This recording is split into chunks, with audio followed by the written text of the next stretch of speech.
USGH abuchi abagana USGH for sale. Obi biara opesa woto ade wo USA.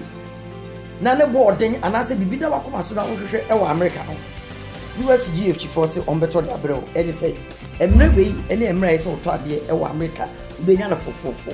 Omo tete omo ne ma so fofofo. A day after Thanksgiving and your friend Black Friday.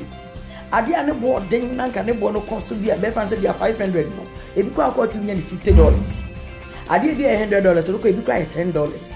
Kitchen utensils, bathroom niema, bed sheet niema, TV, cars, everything. Wa America biano. Ya titi you say USGH for sale. 26th of November of this month is Black Friday. Suitcase ya open ato ane boarding.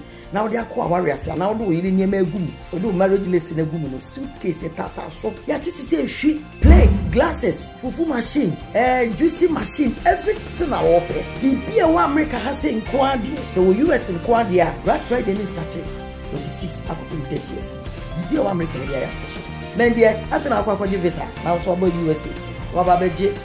Abeto ade na. How USGH for beto no ma di ba be show we say. Omo de bebre wo fie. Baby a wo mo ade ye fi abo. Ne e ga brew. E wo baby biara owo. Won sabeka bibia wo dare. Online ade a ye to na America de to no baby a. Anto de bi mu akotre.